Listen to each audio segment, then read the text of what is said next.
President of the United States that Minnesota means business and we know how to turn out the vote. Now, it is great to have Al in Washington. And you know who else we need in Washington? We need Jim Oberstar, we need Colin Peterson, we need Betty McCollum, we need Tim Walz, and we need Keith Ellison. And while you're at it, could you please send us Shelley Medore, Jim Mefford, and Terrell Clark?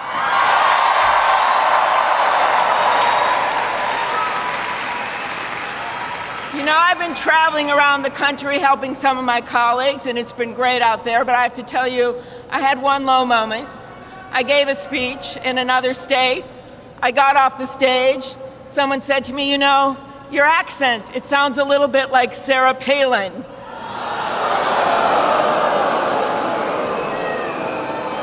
Well, you know, we both come from states that have snowmobiling, ice fishing, but there's one major difference.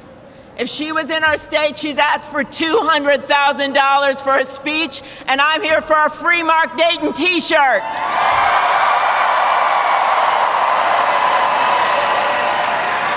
Okay. We have some serious work to do here, because you have a job.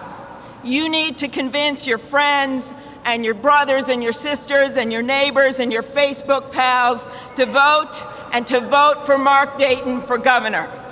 Now let me tell you why. The state and our country is really at a crossroads. In 2008 and over the past 2 years, President Obama and this nation were faced with a test of will. Would we do what was necessary to avoid a depression, to put America on a path to prosperity, a path for winners? Or would we throw up our hands and by inaction and naysaying put America on a path to decline? We chose to win. Well, we have come a long way since George Bush and Dick Cheney were letting the Ferraris speed down Wall Street, hitting everything in their sight. In fact, the month the Republicans left office, we lost more jobs in this country than there are people in the state of Vermont. And today we're back on track. We have a lot of work to do, but one thing you know about Barack Obama and Joe Biden, when they came to Washington, they didn't just put their heads in the sand or hide out in an undisclosed location. They got to work. As Abraham Lincoln once said at another hard time in this nation's history, when the times are piled high with difficulties, we must think anew and act anew. Well, what did we do? We built roads, we built bridges, and we're building broadband for the 21st century.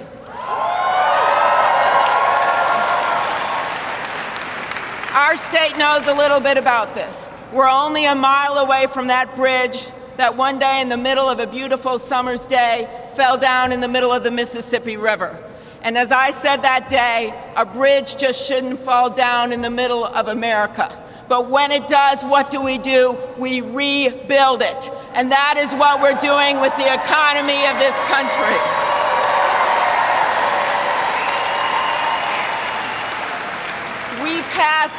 We passed financial reform so the risky bets on Wall Street will never again hurt the people on Main Street. We passed unemployment to help working families.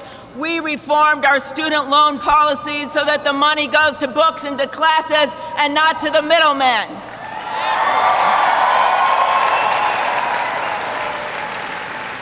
We kept our commitment to the men and women in uniform who are defending our nations overseas, and we're doing right by our veterans when they get home to the United States of America. We kept firefighters on the job, cops on the beat, and teachers in the classroom. And we passed health care reform to provide some measure of health care security for the people of the United States of America. Now, we have met enormous challenges, but this is not the kind of test where you answer the last question and you put your pencil down and you leave the room. Now, going forward, we must meet the next big test, and that is to make and to keep America the best in the world. I am ready for this test, and I know you are too. Now, what does this mean? It means we need to emphasize smart growth, exports, and keen innovation, not hedge fund bubbles and reckless speculation. Instead of being a country where our manufacturing is outsourced, let's be a country where you can go into a store, buy the highest quality, safest product at the best price, and turn it over, and it says, "Made in the USA."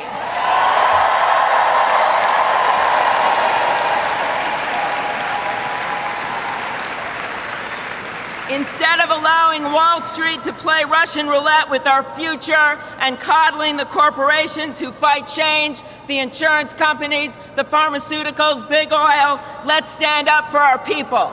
And by the way, despite what the Supreme Court might say, corporations aren't people, people are people.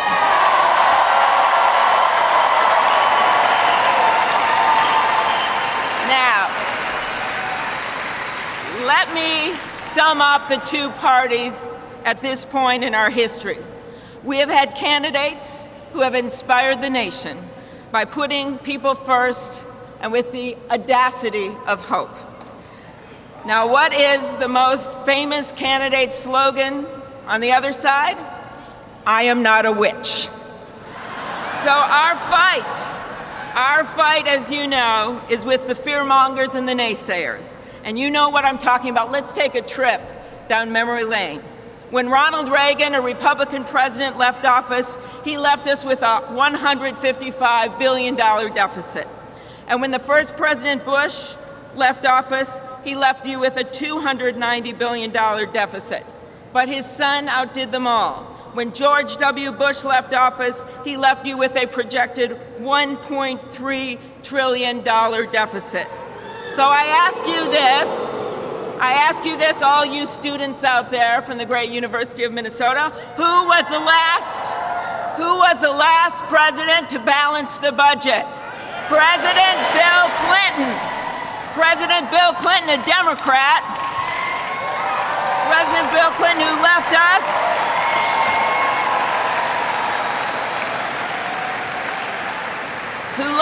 with a $236 billion surplus.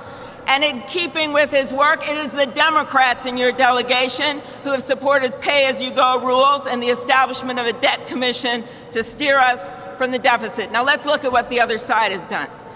They have laid out what they called the Pledge to America.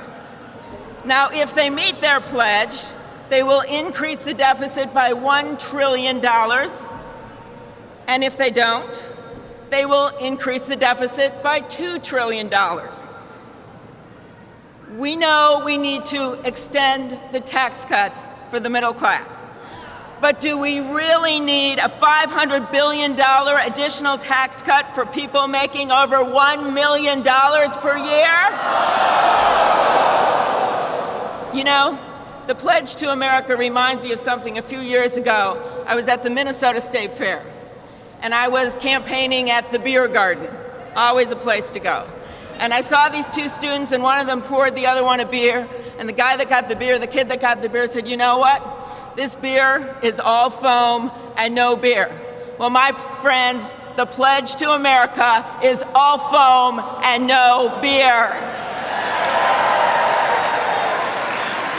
Now, Harry Truman had this to say about the same kind of crowd in his day.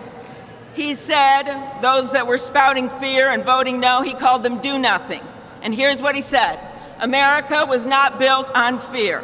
America was built on courage, on imagination, and an unbeatable determination to do the job at hand.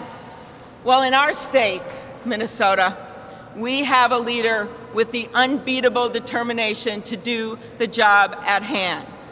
That leader is Mark Dayton.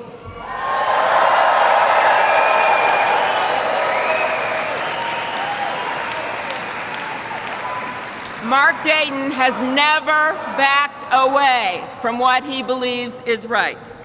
He taught in the inner city schools when his friends were out on the golf course. He protected the pocketbooks of working families when he was our state auditor. He stood up for our seniors when he took them on bus trips to Canada because it was the only way to get less expensive prescription drugs. He went to the Senate and stood up against the drug companies and the oil companies when other people were hanging out with them in the back rooms, having them write the legislation. And you know what?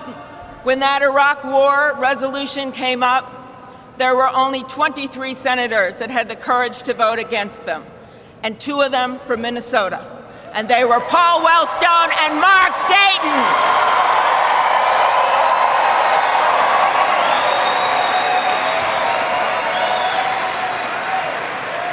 So Mark Dayton knows the challenges that this state is facing.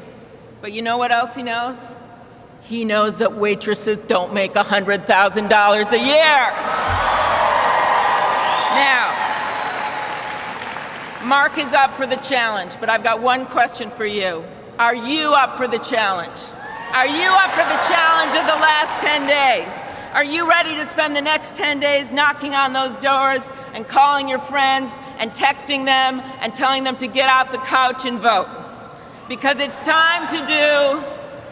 When we have a meeting of the women senators in the Senate, Barbara Mikulski, who's the dean of our delegation, she's pretty short. She always stands up a chair, and she looks at us and she says, this is going to be a big fight. She says, so you better suit up, square your shoulders, put your lipstick on, and be ready for a revolution. Now, I don't expect everyone in this room to put their lipstick on, but I do expect you to get out there in that Minnesota fall weather. And I expect you to go out there with the literature and knock on every door and win this election. And who are we going to do it for? We're going to do it for the people of this state who have always known that the secret to our state's success is that Minnesota common sense and that Minnesota decency. It is with the people. It is with our schools. It is with our clean lakes and our rivers. So let's show them that this election, Minnesota cannot be bought. Let's show the president, let's show him how we're going to win, and let's win this election for the state of Minnesota.